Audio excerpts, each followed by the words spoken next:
Всем привет, меня зовут Алина Загитова, мы в Омске. 5-й этап Гран-при по фигурному катанию. Смотрим на тренировки наших мужчин.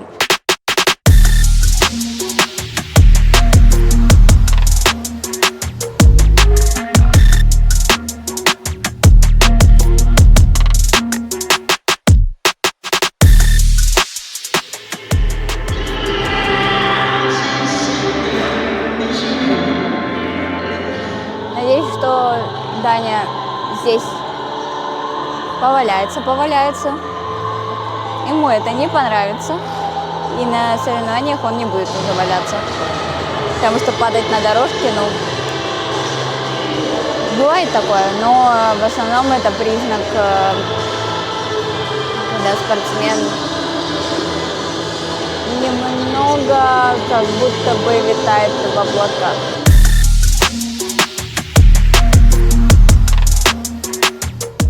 Как настроение?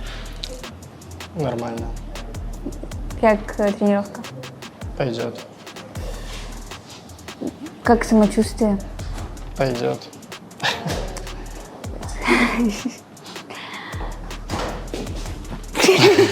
Давай рассказывай, что нового? Может, какие-то потрясения? Что произошло? Может, новые усики я вижу. Специально отращиваю, к финалу отрастятся, я думаю. Да.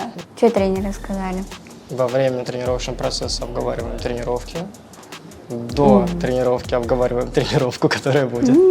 А после тренировки обговариваем тренировку, которая закончилась. Очень интересно, знаешь, ты очень интересный собеседник. Не, ты задай что-нибудь интересное. Скоро Новый год. Да. Ты уже думал над подарками какими-нибудь? Ну, думал, да. Подарков нужно будет много покупать, семья большая. Поэтому ты сейчас зарабатываешь активные деньги. Да, на подарки. Хорошая мотивация. Да. Молодец, горжусь. А ты что бы хотел на Новый год? Я бы что хотел? Я бы хотел хорошее настроение и быть в кругу семьи. Все. Я люблю дарить подарки. Какой скромняга. А ты веришь в Деда Мороза? Конечно.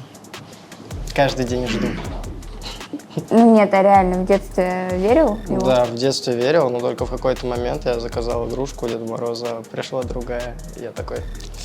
Плохо себя вел, может, да, он тебе ответное письмо да, какое-то отправил, нет? Скорее всего. Как отдыхать будешь сейчас, настраиваться? Лежать, играть в КС-ку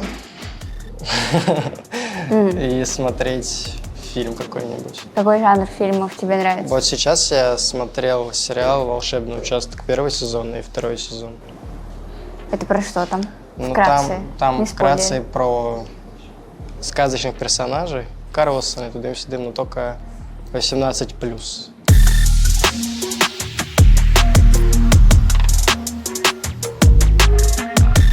Мы очень рады тебя снова видеть. Я вас тоже. Тебя не было на контрольных прокатах, и ты вот на последние только 2 этапа Гран-при поехал. Мы знаем, что у тебя была травма, но конкретно какая и при каких обстоятельствах, я, честно говоря, не знаю. Рассказывай. Ну, получилось так досадно, что получил травму непосредственно перед контрольными прокатами. Очень расстроился из-за этого, потому что все лето готовили новую короткую, новую произвольную программу на сборах, и тут такое событие, и не получается поехать. Ну, повредил колено, повредил так достаточно необычно. Обычно спортсмены получают травмы из-за падений, с прыжков, особенно если там недокрут какой-нибудь. Я получил травму на дорожке шагов. Да, моя любимая короткая Так программа. сильно отрабатывал ее. А тогда она мне просто настолько нравится, и делал выпад, и ноги разъехались, и вот да, получил травму. Уже получше, но все равно по мелочи иногда бывает беспокоит. Ну, допустим, на тулупе мне больновато, все равно там, через раз отдает немного. Ну, все равно кататься надо, раз заявился, надо выступать. Да, ну ты молодец, что так борешься с этим, и, в принципе, я видела твою и короткую, и произвольную программу, очень интересный стиль, очень интересные образы. Расскажи нам вот про короткую свою программу. Короткую программу предложил я. Тренеры послушали музыку. Понятно, что это что-то необычное, непривычное как для тренеров, так и для зрителей. Вот. И я был достаточно удивлен, когда узнал, что композиции такой культовой группы, как Нирвана, еще не звучали на льду. Ну и подумал, вот это хорошая возможность показать что-то новое, необычное для зрителей. И уже по максимуму работали, тренировались. И чтобы показать это в том виде, в котором мы видели в Москве. Буду продолжать в том же духе и буду стараться еще улучшать эту короткую. Что нового у тебя было в межсезонье, помимо травмы твоей? Может, какие-то позитивные моменты? Ну, в межсезонье, как оно проходит обычно. Может, новое аниме посмотрел? Или это уже тебя... Да нет, почему? Все равно. Аниме вообще, чем меня цепляет, что могут показать что-то непривычное, фантазия ничем не ограничивается, и показывают историю одного персонажа. Очень хорошо, если раскрываются второстепенные персонажи. И сама линия сюжета тоже обычно интересная. Все это мы видим в твоих программах. Спасибо тебе большое. Успехов тебе на этом старте. Беги отдыхать. Спасибо.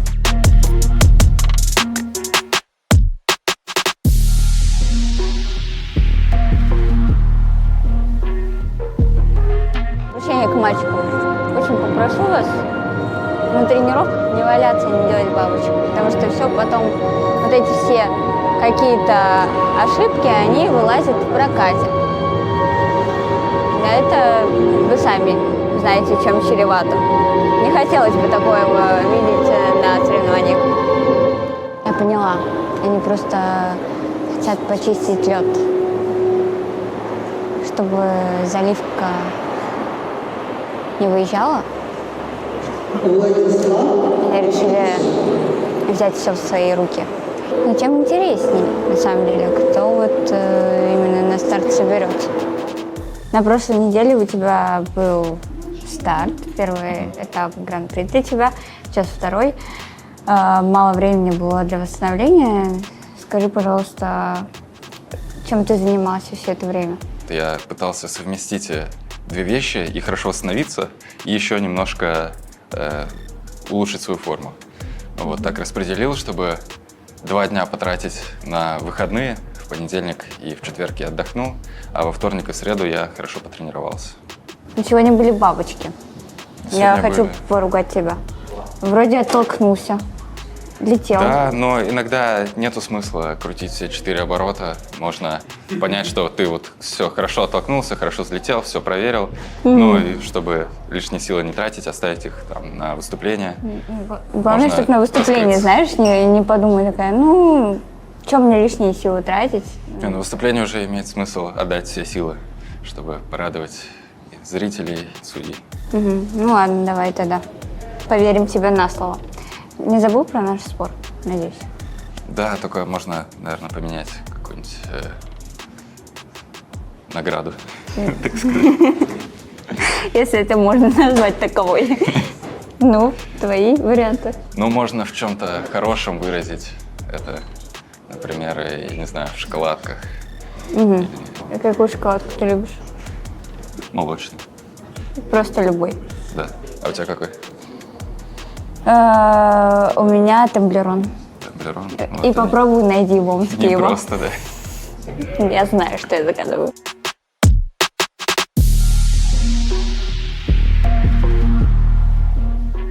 Скажите мне, пожалуйста, девушка должна ждать мужчин? Да, про вас говорю. Вот и я о том же. Пишите в комментариях, что такого не может быть вообще никогда. Вот я клянусь, они единственные мужчины, которые заставляют меня ждать. Так что, надо идти? Не, извини, да я думал, туда надо. Я поэтому и не пошел. Ты покрасился? Нет. А что с волосами? Освещение, наверное, нужно. Не краситься. Возможно, они же белые у меня были. Я же их покрасил, и, возможно, краска просто сходит со временем. Тренировка какая-то у тебя такая. Лут стулов 3 из 3, флип 3 из 3, аксель 2 из 3. В программе не получилось. Ну, там просто начирикал кто-то въезд, и я в него попал случайно. То есть ты все прыжки делаешь по 3 раза всегда на тренировках? Обычно поменьше, просто делать нечего было. Я вот последний катал, поэтому... Я-то размялся уже за 15 минут, наверное, все готов было. Потом все уже отдыхал, готовился к прокату. А ты чуть позже выходишь на лед тренировочный? Перед произвольной, да. Сейчас надо было вовремя выйти. Ты обещал, кстати, подготовить что-то интересное. У меня все свидетели. Что-то интересное обещал подготовить. Где это интересное? Я снялся в небольшой рекламе, можно сказать так. Небольшой амбассадор этой темы. Но пока что какой не могу сказать. Вот. И как тебе? Прикольно, мне понравилось очень. Ну, и, то есть не тяжело тебе было? Именно на льду ты снялся? Нет, не на льду было. Вот, не могу просто сказать, где, пока что. Но интересно было. Ты, как обычно, немногословен, но, кстати, это не что-то интересненькое. Давай еще что-нибудь подготовь. На завтра, хорошо? На завтра подготовь. Обязательно подумай. Не переключайтесь, будет очень интересно. Летящей походкой ушла из